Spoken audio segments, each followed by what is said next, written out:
on fine. Can you all hear me all right? Yes. Okay. I might repeat a couple things that have been said today a little bit differently, but all the stories have just been told so many times that they all continue to grow in my mind.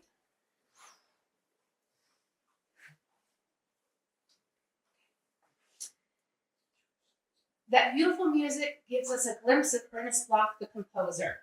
Now let's turn our attention to Ernest Bloch, the man. I'm here as his great-granddaughter, and what I can offer today is not a musicological analysis.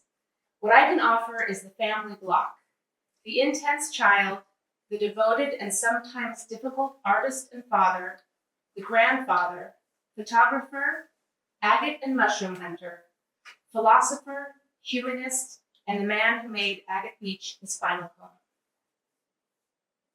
The title of today's symposium, Ernest Bloch, Ambler Through the Redwoods, Agate Beach Rockhound, gives us a wonderfully intimate way to approach him, not only as the famous composer, but as a man walking through trees, searching for agates, listening to the sea, and trying in every possible way to understand the world around him. So I want to go back to before Agate Beach, before America, before the public career, to the family Ernest came from. These are his parents, Maurice and Sophie Bloch. Ernest's father was born Meyer Bloch, a German Jewish merchant who, after settling in Geneva, adapted to his French-speaking surroundings and became Maurice. It was a practical change, but Maurice himself seems to have been anything but practical. At the age of 40, Maurice married Sophie Braunschweig, a warm and sociable woman nearly 17 years his junior. By all accounts, she brought a sense of lightness to a home that wasn't always an easy one. Together, Maurice and Sophie ran a successful shop selling Swiss souvenirs and tourist gifts, folk wood carvings, reproductions of objets d'art, metalwork, jewelry, stones from the Alps, music boxes, couteau blocks, handbags, and fine leather goods. It was a lively place and visual, with 10 employees and a constant stream of visitors. Maurice and Sophie had 3 children, Arnold, Louise, and Ernest. Arnold was bright and full of promise, and his parents placed great hopes in him. But when he died of diphtheria at just over 4 years old, they were devastated. Yeah. 2.5 years later, on July 24th, 1880, Ernest was born. Maurice and Sophie saw in him something of a child they had lost, and that mixture of grief, hope, fear, and love shaped the atmosphere of his entire life from the very beginning. Sophie became intensely protective of him. She could indulge him, and that may have encouraged some of the egocentricity that later became part of his character. Or for those interested in Eastern and Western astrology, it maybe was the fact that he was a Leo, born in the year of the dragon. But from his mother, Ernest also absorbed optimism, serenity, and a deep spiritual sense. Maurice's nature was more tormented, and that too left its mark. From the very beginning, Ernest held contradictions. He could be explosive, then quiet and inward. He could be difficult and also deeply sensitive. He was intense, curious, and already searching for something beyond the visible world. As a child, he once asked his mother, "Who is God? Where is God? Does God have a shape?" And she told him that God had no shape, no form, that we cannot see God just as we cannot see air, but that God is in everything, everywhere, in the stars, in the trees, within us. That stayed with them. Even as a child, Ernest was reaching for something larger, something invisible but deeply present. That search became part of the heart of his music. Neither of Ernest's parents was musical, but his passion was impossible to ignore. He persuaded his father to let him learn the violin, and his progress was extraordinary. By the age of 11, he had already given a public recital in Geneva. As a child prodigy, it was clear music was his life's direction. By then, he had made a solemn vow to become a composer. He did not just whisper this to himself. He actually wrote it down, carried the note deep into the woods, buried it under a mound of stones, and built a bonfire over it. As a great-granddaughter of Bloch's, hearing the stories over the years, that is classic Ernest Bloch. Dramatic, private, symbolic, a little excessive, and completely sincere. When he saw music, whether he saw music as a spiritual destiny or as a way to escape the more conventional life his parents imagined for him, or both, his path became clear. He studied in Geneva, Brussels, Frankfurt, Munich, and Paris. He trained as a violinist under Eugène Ysaÿe, but composition was always the language pulling him forward. Later in life, he was known for destroying early pieces that did not feel authentic to him. He held himself to almost impossible standards. Success mattered less to him than honesty. If the music wasn't true, it wasn't worth keeping. He wanted it to be genuine.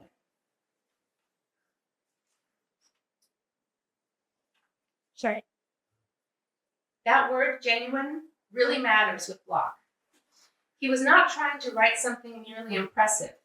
He was trying to write something true. In 1904, Ernest married Marguerite Schneider, a German pianist. She was quiet, thoughtful, and somewhat reserved, a kind of steady presence that seemed to balance Ernest's intensity. By 1909, Ernest and Marguerite had 3 children, Yvonne, Suzanne, and Lucienne, my grandmother. Each of the children had a very distinct life and gift. Yvonne, the eldest and only son, shared with his father a love of the natural world, which included mushroom foraging and long hikes outdoors. He became an engineer and conservationist, eventually working for the Bonneville Power Administration in Portland, Oregon. And it's his granddaughter, Suzanne, that's here this afternoon. Suzanne loved music from an early age and became a pioneer, if not a trailblazer, in Renaissance music. She taught recorder, lute, and composition at Juilliard for more than 4 decades and co-founded the Lute Society of America. I still remember her teaching me recorder in my grandmother's kitchen when I was little. My great-aunt was a bit intimidating for a 7-year-old, but she was enthusiastic with how quickly I was learning what she was teaching.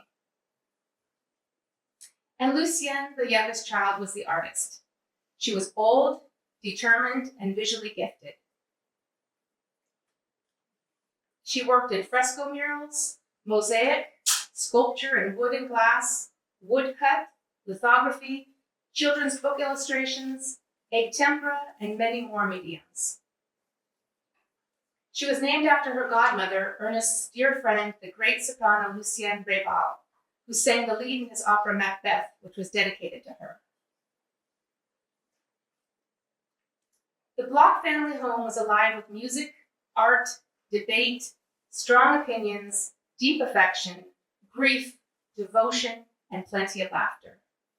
Ernest had a very earthy sense of humor, and apparently it did not matter who was at the table, his jokes always made an impression.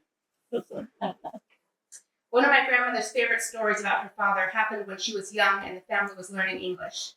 Ernest insisted the children speak only English so that they would learn it faster.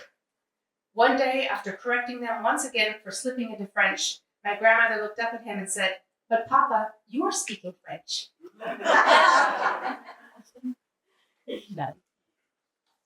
That was Lucienne. Small, sharp, observant, and not easily intimidated. In 1917, the family moved from Switzerland to the United States, first to New York, then to Cleveland, where Bloch became the first musical director of the Cleveland Institute of Music. His ideas about musical education were broad and humane. Technique mattered, of course, but he believed education should also develop appreciation, judgment, taste, understanding, and love of music.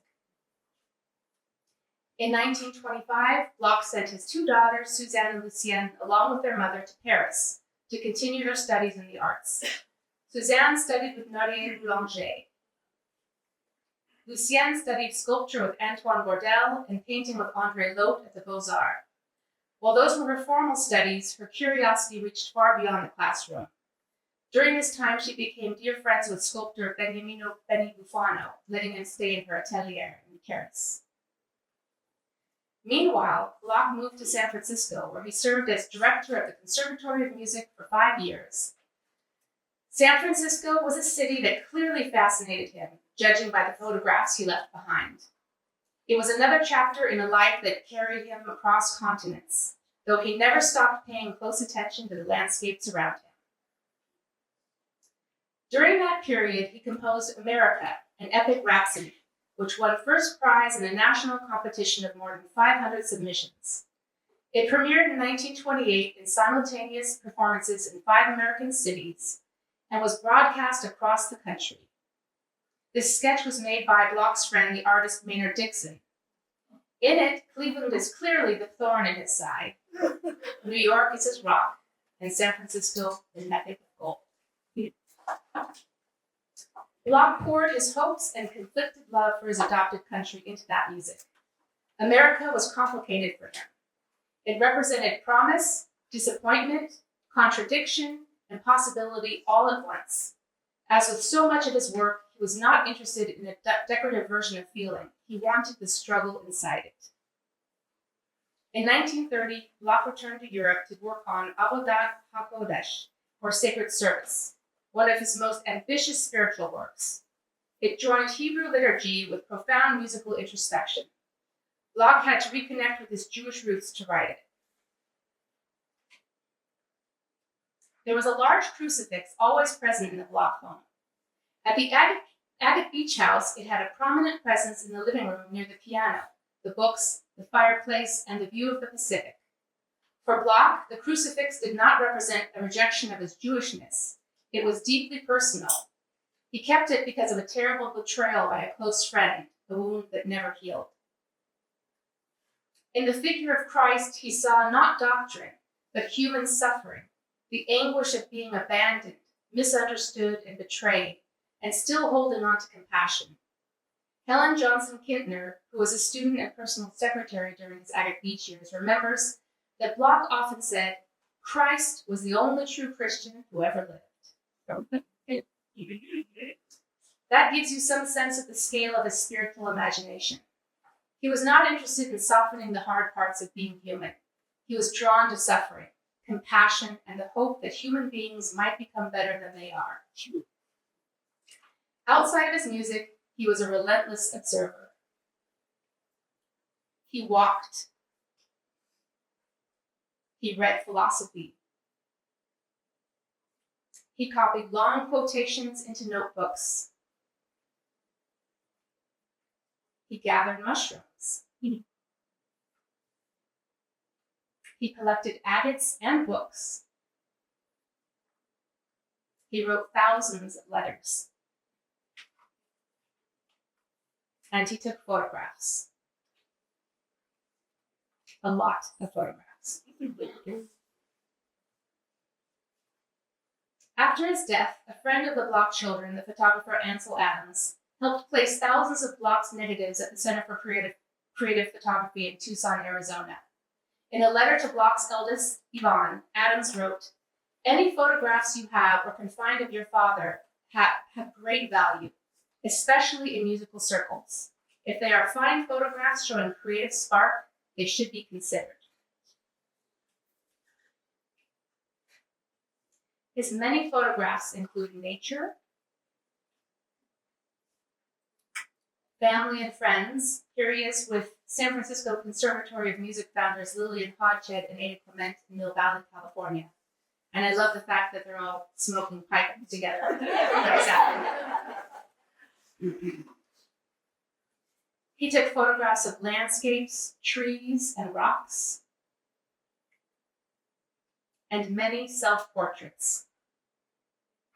In some ways, he was an early selfie master. He'd use a string and a remote shutter to photograph himself long before the word selfie existed. But photography for Bloch was not just vanity, it was inquiry. He used the camera to study time, change, light, atmosphere, and the emotional presence of things. He would photograph the same tree in different seasons and different light, watching how it changed and how it remained itself. In a 1931 letter about photographing trees, he wrote a feeling that the soul of the trees was warming his heart and communing with him. He said he had become a tree, and that was a much better thing to be than a man. That is dramatic, yes, but Bloch was dramatic and also sincere, and it shows us how deeply he experienced the natural world. For a brief period in the 1920s, Bloch also experimented with painting. This was not a lifelong practice in the way music and photography were, but it came from the same relentless need to look closely. He was connected during that period with Galka Scheyer, the artist, dealer, and champion of modernism, who helped bring the work of Kandinsky, Klee, Feininger, and Jawlensky, known as the Blue Four, to American audiences. His own paintings are not great in the way his music is great, but I find them touching nonetheless. They show him trying another language. He was not the painter in the family. That was his youngest, my grandmother Lucienne, and her seriousness as an artist influenced him greatly. But Bloch painted this photograph.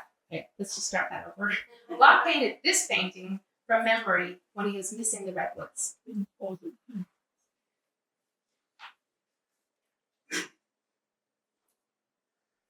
In 1941, Ernest and Marguerite bought the only home they'd ever owned, here in Agate Beach. During Bloch's lifetime, Agate Beach was still its own place with its own post office. So when people called him the composer from Agate Beach, that was not just a poetic phrase, it was part of his identity. They would live the rest of their lives by the sea. Marguerite felt at home in the cool fog on the water, which reminded her of her childhood in Hamburg. Ernest loved the changing moods of the ocean and sky.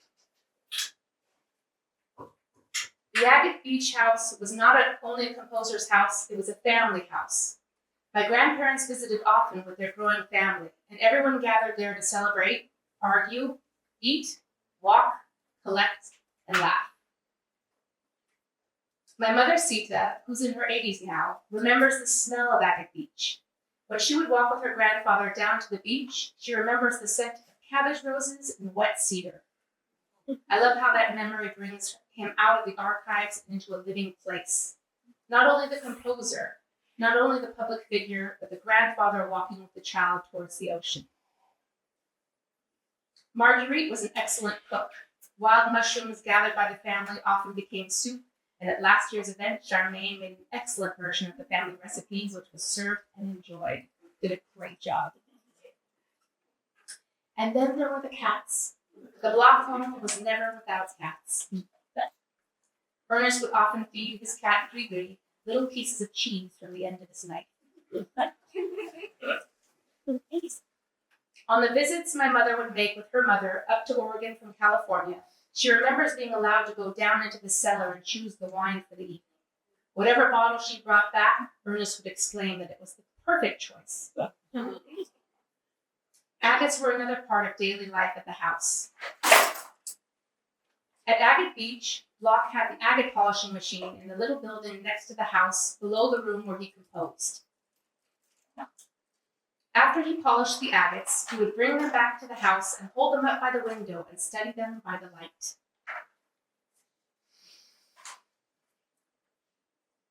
If he did not like one, he simply threw it out the window. My mother remembers piles of rejected agates outside on the ground. Often he'd polish only one side of the agate. The rough side stayed rough. The polished side revealed the hidden color, depth, and light within.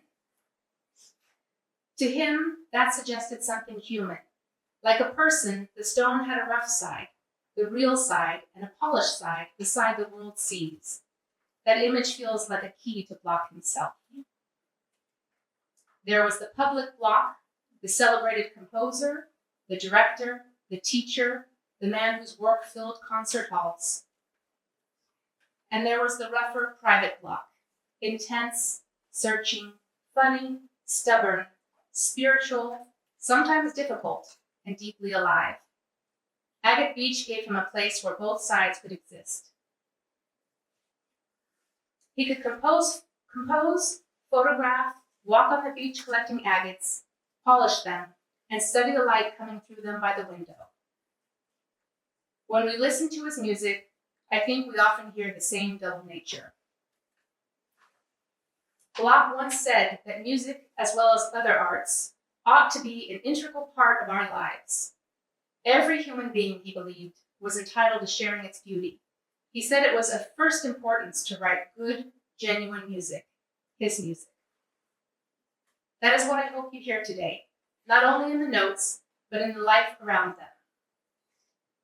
A boy burying his bow in the woods, a young artist searching for truth, a father accidentally scolding his children in French for speaking French, a photographer trying to become a tree, a grandfather walking through cabbage roses and damp cedars, a rockhound polishing one side of an agate and leaving the other side rough.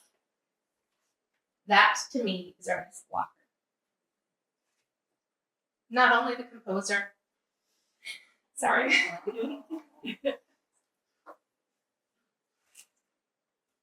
not only the composer, but the whole human being who never stopped searching. And here in Newport, near Agate Beach, we are closest to one of the places that truly helped him. Sorry.